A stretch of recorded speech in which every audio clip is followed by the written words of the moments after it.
The distress signal came through at 3 in the morning, ship time.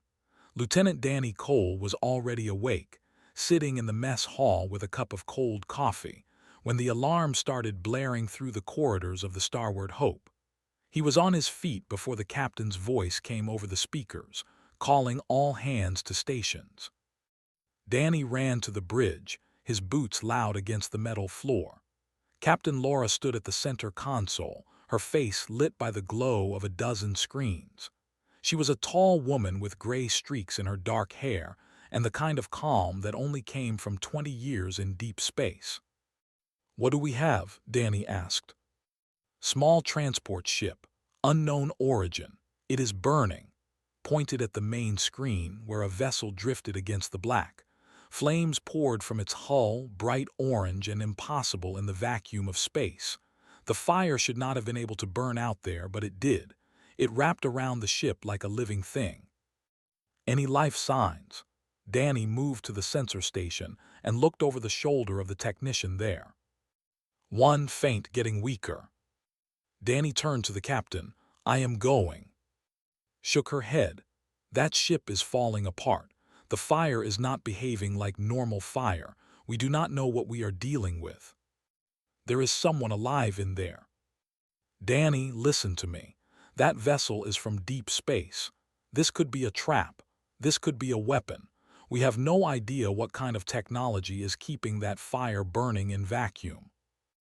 Danny met her eyes. He had served under Laura for 6 years. She had taught him everything he knew about rescue operations, about protocol, about keeping his crew safe. But she had also taught him something else. She had taught him that humans did not leave people behind. "One life sign," he said. "That is all I need to know." Stared at him for a long moment. Then she sighed and waved her hand. "Take shuttle 2. You have 15 minutes. After that, we pull back whether you are out or not." Danny was already running. The shuttle bay was cold, and his breath made clouds in the air as he suited up. Pete, the chief engineer, helped him seal his helmet. Pete was a heavy man with thick arms and a face that always looked worried. "The thermal readings on that ship are off the charts," Pete said. "Your suit can handle maybe 10 minutes in there before the cooling system fails." "Then I will be fast." Pete handed him a fire suppression pack. "Be careful, Danny. Something about this does not feel right." Danny climbed into the shuttle and launched into the dark. The burning ship grew larger in his viewport, and the closer he got, the stranger it looked. The flames did not flicker like normal fire. They moved with purpose, crawling across the hull in patterns that almost seemed deliberate. The heat was so intense that his shuttle's sensors started giving warnings before he even docked. He found an airlock on the side of the ship that was not completely engulfed. His magnetic boots locked onto the hull, and he forced the door open manually. Inside, the corridor was filled with smoke and heat. His suit's temperature display climbed rapidly. He had maybe 8 minutes now. Danny moved fast, following the life sign on his wrist scanner. The ship was small, only a few compartments, but the fire was everywhere. It burned along the walls, across the ceiling, pooling on the floor like liquid. He had never seen anything like it. The life sign led him to a sealed door at the end of the main corridor. Danny burned through the lock with his cutting tool and kicked the door open. Inside was a small room, maybe a medical bay or a holding cell. And in the center of the room, lying on a metal table, was a woman. She was not human. Her skin was pale blue, almost silver in places, and her hair was white as snow. She looked fragile, thin, like she had not eaten in weeks. Burns covered her arms and face, and her eyes were closed. She was not moving, but his scanner showed a heartbeat. Weak, but there. Danny did not hesitate. He crossed the room, wrapped her in the thermal blanket from his pack, and lifted her into his arms. She weighed almost nothing. The fire seemed to react to his presence. It surged toward him as he moved back through the corridor, and he had to dodge falling debris twice. His suit's cooling system was screaming now, warnings flashing across his visor. He ignored them. He made it back to the airlock with 40 seconds to spare. His shuttle was waiting, and he threw himself inside, the alien woman still cradled against his chest. Behind him, the burning ship finally broke apart, scattering flames across the void like scattered stars. Danny pulled off his helmet as the shuttle raced back toward the starward Hope. His hands were burned, the skin red and blistered where the heat had gotten through his gloves. It hurt, but he did not care. He looked down at the woman in his arms. Her eyes were still closed, but she was breathing. "Hold on," he said quietly. "You are safe now." The medical team was waiting when he landed. They took the alien woman and rushed her to the infirmary. Dr. Hayes, a small woman with quick hands, started working on her immediately. Danny stood outside the glass, watching as they connected monitors and injected fluids. His hands were wrapped in bandages now, and the pain was starting to hit him. Captain came to stand beside him. "You got her out?" "Yeah. Her biology is strange. Says her core temperature is over 200 degrees. She should be dead." Danny watched the woman on the table. Even unconscious, even burned and broken, there was something about her that made him unable to look away. "But she is not dead." "No, she is not," was quiet for a moment. "We are calling her Ember for now, until we know her real name." "Ember," Danny said the word like he was testing it. "It fits." "Get some rest, Danny. You did good today." But Danny did not leave. He stayed at that window for hours, watching Ember breathe, watching the monitors show her heartbeat getting stronger. Something had happened on that burning ship, something he did not understand. He had pulled her out of the fire, saved her from the flames. But deep in his gut, he had a feeling that the fire was not the thing she needed saving from. 3 days passed. Ember did not wake. The crew went about their duties, but there was a tension in the air now. Everyone knew about the strange alien woman in the infirmary. Everyone had heard how the fire had burned in vacuum, how her body temperature all logic. Danny visited her every day.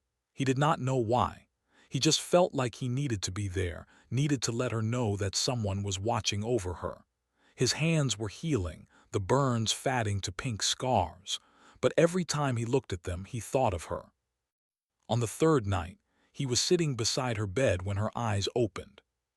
They were gold. Ember woke slowly, like someone rising from deep water.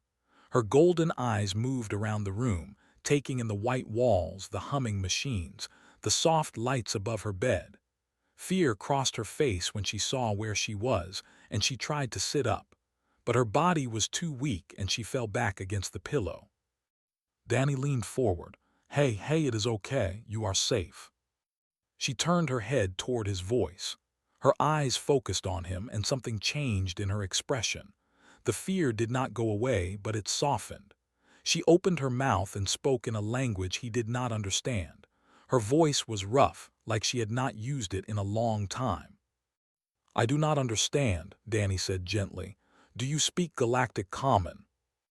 She blinked, then slowly she tried again. "Safe." "Yes, safe. You are on a human ship, the Starward Hope. I pulled you out of that burning transport. Do you remember?" Ember stared at him. Her hand moved slowly to touch the bandages on her arms, then moved to her face. She felt the healing burns there, and her eyes filled with something that looked like confusion. "You saved me," she whispered. "Yeah, that is kind of what I do." "Why?" The question surprised Danny. "Why? Because you were dying, because your ship was on fire, because I could not just leave you there." Ember kept staring at him like she could not understand what he was saying. Like the concept of someone saving her was so strange that her mind could not accept it. Then tears started falling from her golden eyes, and she turned her face away.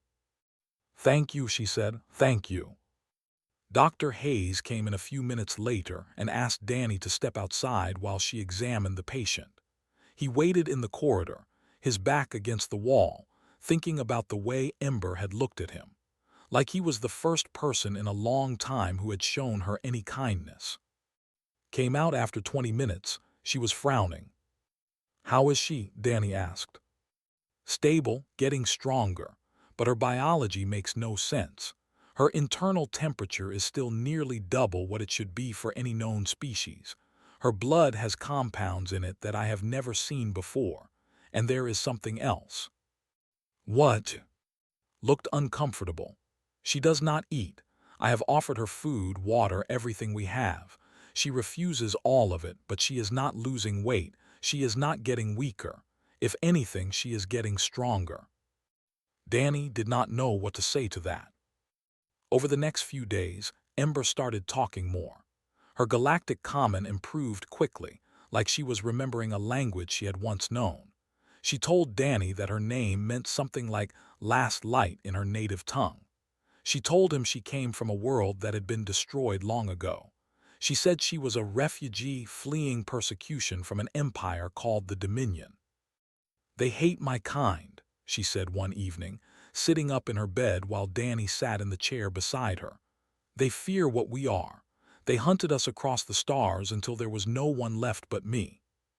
"What are you?" Danny asked. He did not mean it as an accusation. He was genuinely curious. Ember looked down at her hands. "I do not know how to explain it to you. I am different from other beings. I was born different." She did not say more, and Danny did not push. Captain allowed Ember to leave the infirmary after a week. She was given a small quarters near the crew section, and she was free to move around the ship as long as she stayed out of restricted areas. Most of the crew kept their distance.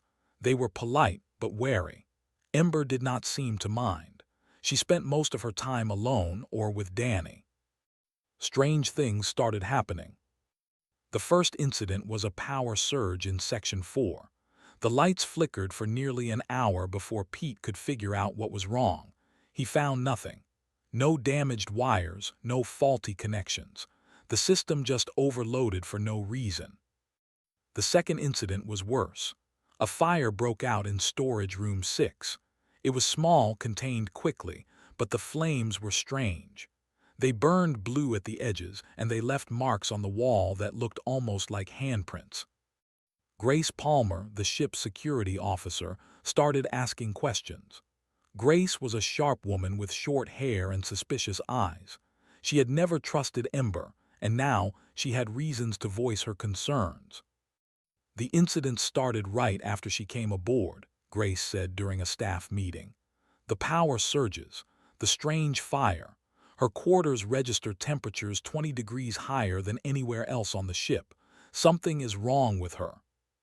"She has been through trauma," Danny said. "Her ship was destroyed. She is the last of her people. Maybe these things are connected to her somehow, but that does not mean she is doing them on purpose." "I'm not saying she is doing it on purpose. I am saying she is dangerous." Captain held up her hand. "We do not have enough evidence to take action. Ember has not hurt anyone. She has not threatened anyone. Until that changes, she stays aboard." Grace did not look happy, but she accepted the captain's decision. That night Danny went to check on Ember. He found her standing in her quarters facing the wall. The room was hot, much hotter than it should have been. She was shaking. "Ember!" She turned around. Her eyes were glowing brighter than usual, and there was a look of panic on her face. "You should not be here, Danny. Please go." "What is happening?" "I cannot control it. The longer I am awake, the harder it becomes." She looked at her hands. They were trembling, and Danny could see heat rising from her skin like steam. "The fire on my ship was not trying to kill me. It was keeping me weak, keeping me contained. But now, without it, I am getting stronger." Danny stepped closer. "Tell me what you need. How can I help?"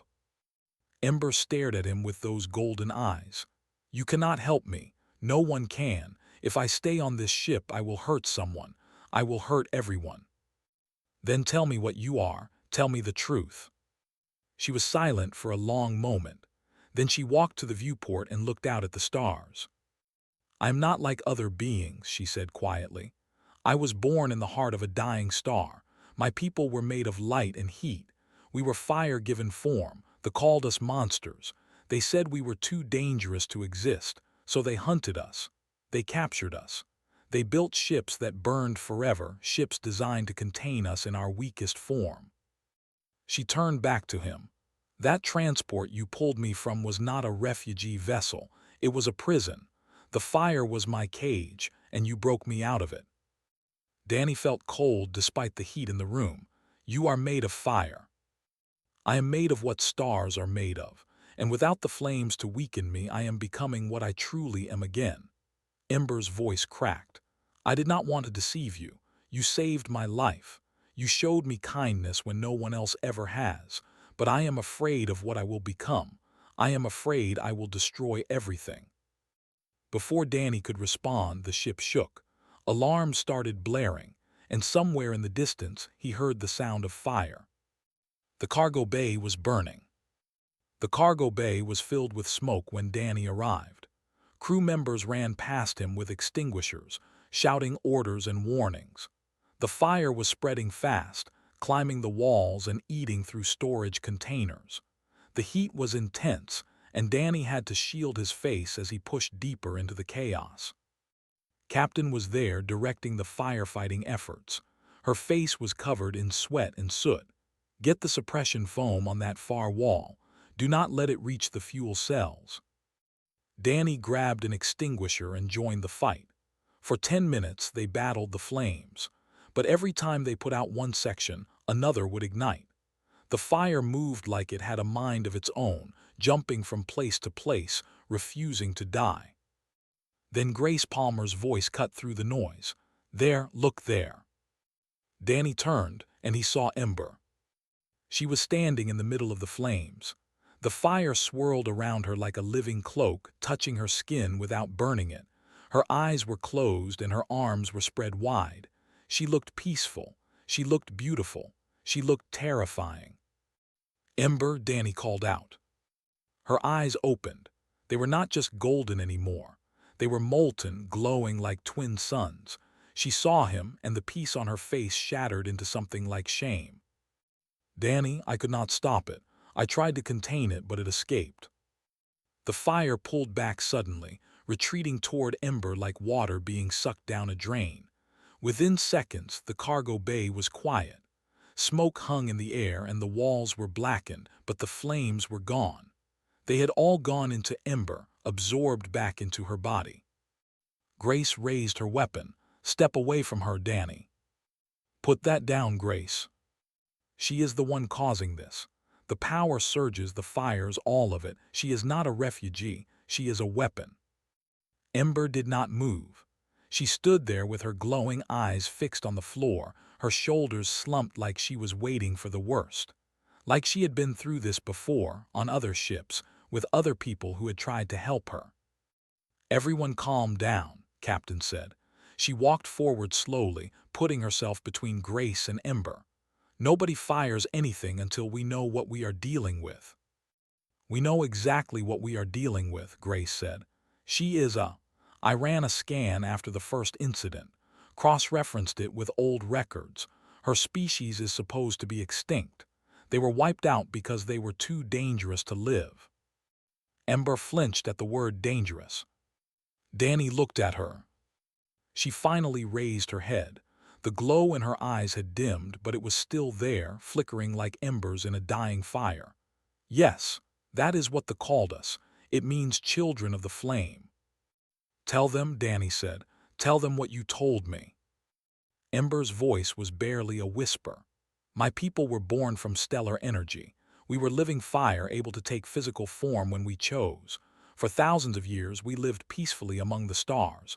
We kept to ourselves. We harmed no one. But the Dominion feared us. They said creatures like us should not exist. They said we were abominations. So they came for us with ships and weapons designed to trap stellar energy. They captured my people one by one. They put us in burning prisons, vessels where the fire was calibrated to keep us weak, to keep us in these fragile physical forms. She looked down at her hands. I was the last. I spent 300 years inside that burning ship, alone, waiting to die. And then Danny came. He walked through the fire and pulled me out. He thought he was saving me, but he broke the cage that was keeping me contained. So the fire on your ship was not attacking you, said slowly. It was suppressing you. Yes, without it my true nature is returning. I am becoming what I was always meant to be, a being of pure stellar flame. Ember's voice broke. And when the transformation is complete, I will be unable to control it. I will become a living star. I will burn through this ship and everything on it. Silence fell over the cargo bay. The crew members who had been fighting the fire moments ago now stood frozen, staring at the alien woman who had just told them she might destroy them all. Grace spoke first.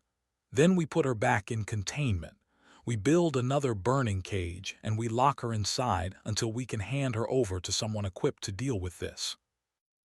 Danny's voice was hard. The people who hunted her species to extinction. The people who kept her in solitary confinement for 3 centuries. If she stays here, she kills us all. You heard her yourself. There has to be another way. There is no other way. Grace turned to Captain. Captain, I am asking you to make a decision. The safety of this crew has to come first. Was quiet for a long moment. She looked at Ember, really looked at her, like she was trying to see past the glowing eyes and the impossible biology to the person underneath. How long do we have? Asked. Ember shook her head. I do not know, days, maybe a week. The transformation has already begun. Every hour I feel more of my old self returning, more power, more heat. Soon I will not be able to hold this form at all. And there is nothing that can stop it. Nothing I know of. My people never wanted to stop it.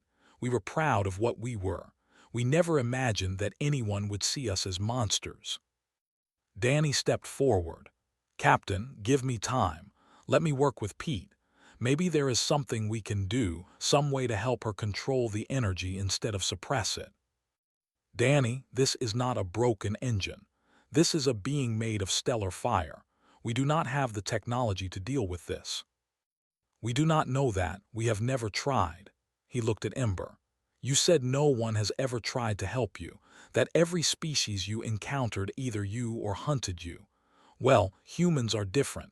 We do not give up on people just because the odds are bad. Ember stared at him. That same look she had given him in the infirmary, like she could not understand why anyone would choose to help her. You would risk your ship for me? She asked. I would risk a lot more than that. Captain sighed. She rubbed her temples like she was fighting off a headache. Grace, stand down. For now, Ember stays aboard and we explore options, but I want her monitored at all times. If she shows any signs of losing control, we evacuate and we take whatever measures are necessary to protect this crew. Grace lowered her weapon, but her expression made it clear she disagreed. Danny walked over to Ember. He reached out and took her hand. It was warm, almost too warm to touch, but he did not let go. We are going to figure this out, he said. I promise. Ember's golden eyes searched his face. Why do you have such faith in me? Because you have not hurt anyone yet. Because you have been fighting this every step of the way. Because I can see that you are scared and alone and you have been through things I cannot imagine. And that is exactly the kind of person worth saving. A single tear rolled down Ember's cheek. It evaporated before it reached her chin, turning to steam in the heat of her skin. I hope you are right, she whispered, for all our sakes. The next 3 days were the longest of Danny's life. He barely slept. He spent every waking hour in engineering with Pete, going over technical manuals and energy transfer systems, trying to find something, anything, that might help Ember control her transformation. Pete was skeptical at first. Danny, I am an engineer, not a physicist. We are talking about containing energy that burns hotter than a star's core. Our reactor is not built for that. What if we do not try to contain it? What if we give it somewhere to go instead? Pete looked at him with tired eyes. Explain. Danny pulled up a schematic on the engineering console. The reactor absorbs energy and converts it to power, right? What if we modify one of the secondary chambers to accept external energy input? We create a controlled space where Ember can release her excess power, and the reactor channels it into the ship's systems. You want to plug her into the ship like a battery. I want to give her an outlet. Right now, her energy has nowhere to go except out. If we give it a direction, a purpose, maybe she can control the release instead of exploding. Pete stared at the schematic for a long time. Then he started making notes. It is insane. The tolerances would have to be perfect. One miscalculation and the reactor overloads and we all die in a ball of fire. Can it work? Pete ran his hand through his hair. Maybe, theoretically, but we would need to modify the entire chamber, install new heat dispersal systems, and calibrate the absorption matrix from scratch. We would be building something that has never existed before. How long? 3 days, maybe 4. Danny nodded. Then we better get started. While Danny and Pete worked in engineering, the rest of the ship fell into a tense routine. Ember stayed in her quarters most of the time, afraid to be around the crew. The incidents had stopped since the cargo bay fire, but everyone knew it was only temporary. They could feel the tension building, like the air before a storm. Captain came to engineering on the second day. She watched Danny and Pete work for a while without saying anything. Then she spoke. The crew is scared, Danny. Half of them want me to dump her in an escape pod and launch her into deep space. Danny did not look up from his work. And the other half? The other half thinks you might actually pull this off. Walked over to the console and looked at the modified schematics. Is this really going to work? I do not know, but it is the only plan we have. If it fails, the reactor explodes. We all die. You understand that? Yes. And you are still willing to try. Danny finally stopped working. He turned to face the captain. When I found her on that burning ship, she was helpless. She was alone. She had been locked in a cage for 300 years because people were afraid of what she might do, not what she had done, what she might do. He shook his head. That is not justice. That is not even self-defense. That is just cruelty, and I will not be part of it. Studied him, you have feelings for her. I care about her. Maybe that is the same thing. I do not know. But what I know for sure is that she deserves a chance. A real chance to be something other than a monster or a prisoner. The captain was quiet for a moment. Then she nodded slowly. Finish your modifications. I will keep the crew calm. She turned to leave, then stopped at the door. Danny, if this goes wrong, I need you to know that I do not blame you. You are doing what humans have always done. You are reaching out to something strange and dangerous and trying to make a connection. That is what makes us who we are. Danny watched her go, then he went back to work. On the third night, Ember came to engineering. She stood in the doorway, her golden eyes dimmer than usual. She looked tired. She looked afraid. I can feel it getting stronger, she said. The transformation is accelerating. I do not think I have much time left. Danny wiped his hands on a rag and walked over to her. We are almost done. Another 12 hours and the chamber will be ready. What if it does not work? Then we try something else. Ember shook her head. No, if your plan fails, the energy release will be catastrophic. I will destroy your ship and everyone on it. I cannot let that happen. Ember, if the chamber does not work, I want you to launch me into space. Before I fully transform, before I become something that cannot be stopped. Danny felt something cold settle in his chest. I am not going to do that. You have to. Danny, your crew has families. They have people waiting for them to come home. I have no one. I am the last of my kind. If I die, nothing is lost, but if they die because of me, her voice broke. I could not live with that, even if living was an option. Danny reached out and took her hands. They were burning hot now, almost too hot to hold, but he held them anyway. Listen to me. I did not pull you out of that fire just to throw you into the void. I did not spend 3 days rebuilding a reactor chamber just to give up at the end. You are not nothing. You are not disposable. You are a person, Ember. A person who has been through hell and come out the other side. And you deserve to find out what kind of life you can have when you are not running or hiding or locked in a cage. Ember's eyes filled with tears that turned to steam on her cheeks. Why do you care so much? You barely know me. Because that is what humans do. We see someone in trouble and we help. We do not calculate the odds or weigh the risks. We just reach out our hands and pull. Even if it burns you. Danny smiled. He held up his hands, the ones that had been burned, pulling her from the wreckage. Even if it burns me. Ember looked at him for a long moment. Then she leaned forward and rested her head against his chest. The heat from her body soaked through his shirt, but he did not step back. He just held her, there in the engineering bay, while Pete pretended not to watch from the other side of the room. No one has ever believed in me before, Ember whispered. Not in my whole existence. Not once. Well, get used to it, because I am not going anywhere. They stayed like that for a while. Then Ember pulled back and straightened her shoulders. The fear was still in her eyes, but there was something else there now. Something that looked like hope. 12 more hours, she asked. 12 more hours. And then we find out if humans really are as stubborn as everyone says we are. Ember almost smiled. I think I already know the answer to that. She turned and walked back toward her quarters.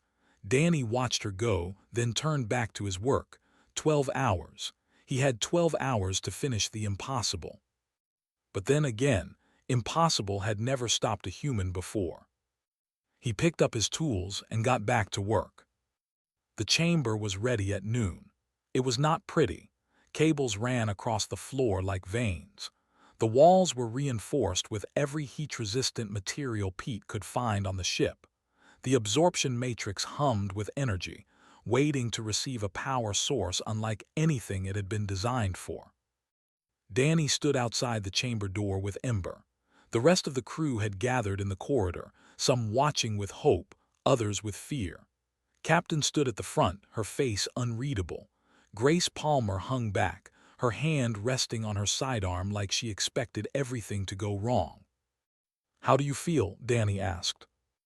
Ember looked at him with eyes that were now entirely molten gold, no iris, no pupil, just pure light.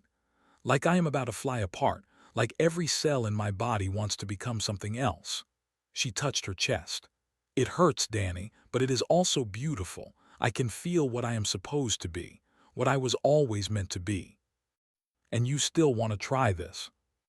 I want to live. I want to exist without being afraid. I want to see what the galaxy looks like when I am not running from it. She took his hand one last time. You gave me that hope. Whatever happens in there, I want you to know that you gave me something no one else ever has. Danny squeezed her hand. Come back to me, that is all I ask. Ember nodded. Then she turned and walked into the chamber. The door sealed behind her. Through the observation window, Danny could see her standing in the center of the room, small and fragile against the massive machinery. Pete was at the control console, his fingers dancing over the screens. Absorption matrix is online, Pete called out. Energy conduits are clear. We are as ready as we will ever be. Do it, said. Pete hit the activation switch. The chamber hummed to life. For a moment nothing happened. Ember stood there, eyes closed, breathing slowly. Then her body started to glow. It began in her chest, a light spreading outward like sunrise. Her pale blue skin turned translucent, then transparent, revealing something underneath that was not flesh or bone but pure radiance. The glow spread to her arms, her legs, her face. Her white hair lifted and floated around her head, catching fire, burning without being consumed. The temperature in the chamber climbed. 100 degrees, 200, 500. The heat dispersal systems roared to life, struggling to keep up. Energy levels rising, Pete said. His voice was tight with tension. The Matrix is absorbing some of it, but she is producing more than we calculated. A lot more. Danny pressed his hand against the observation window. Inside the chamber, Ember was barely visible now. She had become a pillar of fire, a column of blazing light that reached from floor to ceiling. Her physical form was dissolving, burning away to reveal what she truly was. And what she truly was beautiful. She was a star-given shape, a being of swirling plasma and nuclear fire, golden and white and impossible to look at directly. She was the thing that galaxies were born from, the force that gave light to 1,000 worlds, and she was screaming. Danny could not hear her through the reinforced walls, but he could see her mouth open, see the agony on her face in the moment before her face stopped existing. The transformation was consuming her, tearing away every part of the person she had been. "The Matrix is overloading," Pete shouted. "We need to abort. We need to vent the chamber." "No," Danny grabbed the intercom. "Ember, Ember, can you hear me?" The fire in the chamber flickered. Something in the light shifted, turned toward the window. "I know it hurts. I know you are scared, but you can do this. You are not a weapon. You are not a monster. You are a person who has been through hell and you survived. You survived 300 years in a cage. You can survive this." The light pulsed. The temperature readings climbed higher. "Think about everything you have been through. Think about everyone who told you that you were too dangerous, too powerful, too different. They were wrong. The power inside you is not something to be afraid of. It is something to be directed. You can choose what to do with it. You can choose who to be." The fire swirled faster now, a hurricane of flame trapped in a metal box. The walls groaned. The absorption matrix screamed with the strain. "You told me that your people were proud of what they were, that you never wanted to be anything else. So be proud, Ember. Be what you were always meant to be, not a prisoner, not a monster, just you." Silence, the fire stopped moving. Then slowly, impossibly, the light began to contract. The column of flame pulled inward, condensing, taking shape. The temperature readings plateaued, then started to drop. Energy poured into the absorption matrix, flowing through the conduits and into the ship's power systems. Lights across the starward Hope flickered, then burned brighter than they had in years. When Danny looked back at the chamber, Ember was standing there again. She was different. Her form was humanoid, but only barely. Her skin was luminescent, glowing softly from within. Her eyes were still pools of molten gold, but there was peace in them now instead of fear. Fire danced along her shoulders and down her arms, but it was controlled, directed, hers. She raised her hand and looked at the flames curling around her fingers. Then she smiled. "I did it," she said. Her voice came through the intercom, warm and alive. "Danny, I did it." The crew erupted in cheers. Pete slumped against his console, laughing with relief. Even Grace Palmer looked stunned, her hand falling away from her weapon. Danny ran to the chamber door and waited for the temperature to drop enough to enter. When the safety systems finally unlocked, he threw the door open and stepped inside. Ember was waiting for him. She was still glowing, still warm, but she was present. She was herself. "You brought me back," she said. "You talked me through it. You did the hard part. I just reminded you who you are." She reached up and touched his face. Her fingers were warm but did not burn. "I know who I am now. For the first time in my existence, I know exactly who I am." 2 days later, a fleet appeared on the edge of the system. 12 warships, armed and ready, demanding the surrender of the prisoner. Captain stood on the bridge, her crew around her. Ember stood at her side, no longer hiding, no longer afraid. Danny was beside her, his hand in hers. "This is Commander Sorrel of the Dominion," the alien voice said through the speakers. "You are harboring a dangerous entity. Surrender her immediately or face the consequences." Looked at Ember. "What do you want to do?" Ember looked back at her with eyes like twin suns. "I want to stop running. I want to be free." Nodded, then she turned to the communications officer. "Open a channel, broadcast on all frequencies." She stepped forward and spoke clearly into the microphone. "This is Captain Laura of the human vessel Starward Hope. The individual you are looking for is under our protection. She is a refugee and a guest aboard this ship. She is not your prisoner, not anymore." "You do not understand what you are dealing with," Sorrel replied. "That creature is a living weapon. She could destroy your entire ship." "Maybe, but she will not, because she is not a weapon. She is a person, and humans do not hand over people to empires that would lock them in cages for eternity. This is your final warning." Smiled. "No, Commander, this is yours. They are under human protection now. If you want her, you will have to go through us. And I promise you that is not a fight you want to start." There was a long pause. Then the fleet began to turn away. Danny watched them go. He felt Ember's hand squeeze his, and he looked over at her. "Thank you," she said. "For what?" "For saving me, from the fire, from myself, from everything." Danny smiled. "That is what humans do." The Starward Hope jumped to hyperspace, carrying the last toward a future she had never imagined. A future where she did not have to hide. A future where she could be exactly what she was. And beside her, holding her hand as the stars streamed past, was the man who had walked through fire to find her. The man who had believed in her when no one else would. The man who had shown her that sometimes the most powerful force in the galaxy was not fire or fear or ancient empires. Sometimes it was just kindness.